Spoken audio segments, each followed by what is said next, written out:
And it's time for prompt number 9 for July 9th, the one I wrote just today. I'm catching all up. And that is, describe the most feared illness or condition in your world.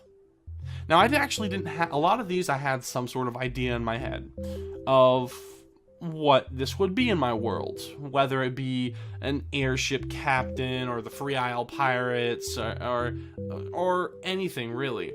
However, this one I never really thought of for Stellaire. It's not something I had gotten to. It's not something that had been a part of my adventures thus far. So I had to think a bit. And I decided this is something that just spawned from my brain. Brand new idea I wrote today. And it is an infection I'm calling foam throat. Now, this is an infection made by a parasitic fungi. Basically, this fungi, not a fungi, is, basically what happens is that it is found in dark, damp locations underground inside of pools of water, that if the water is disturbed, it will spew spores out and it will get into your lungs. And subsequently stick to the walls of your throat and your lungs. That's bad, because after a while what these spores do is they start to munch away at the flesh, causing irritation and bleeding and really nasty stuff.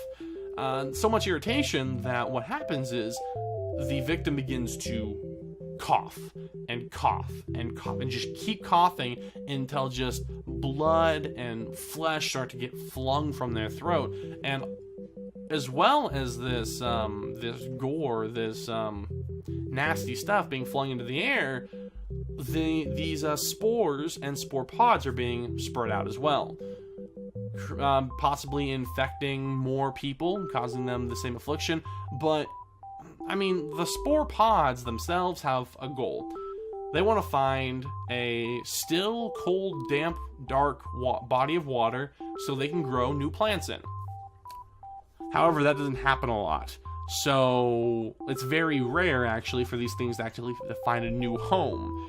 So what they do is they just keep spewing out as many spores as they can, causing a very high infection rate in order for them to go out into the world and find possibly somewhere to make a new home.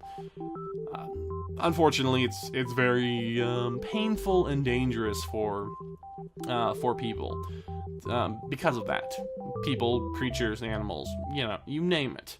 Now, there is a cure, more like a treatment. These things like cold, damp places. And your body is already enough of a warm enough place, so if you're able to catch it early enough along, victims are actually able to consume a lot of warm, hot liquids. And if you do that enough, it will exasperate the itching and the pain that you feel in your throat and in your lungs. But if you do that enough and create enough heat within the body, it will actually kill the infection and you're all good.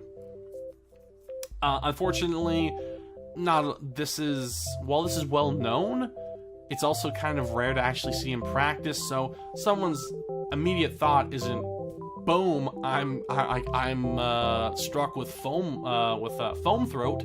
No, it's just like, man, I got a cold. And by the time it starts to get worse, it's usually too late.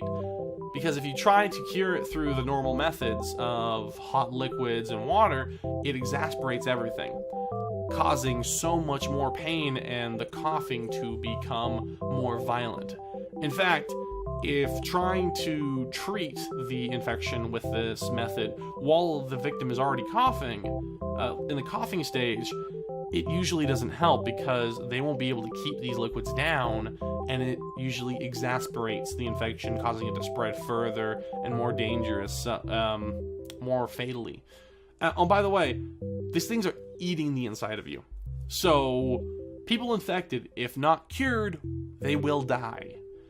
Healing magic can slow it down because it's boosting your body, but the body does not have an effective way to fight against it. It cannot beat it because it is being eaten. from the inside out. So no amount of healing magic will cure it. Only practical means. Now, there's a lot more history and culture, how the culture has received this type of infection, how things have changed, more information about it. So if you are interested, go ahead and go down into the comment section below. Sorry, not the comments, the description below, and there is a link to the article where you can read and get more information. And if you like it, and only if you like it, please scroll down to the bottom of the page and give it a like. I would really appreciate it if you did, but until next time, which actually will be on track. All these videos should go out today, and then it'll be a video a day until the end of July so we can keep updated. But that's it, that's all. I will see you guys tomorrow. Bye!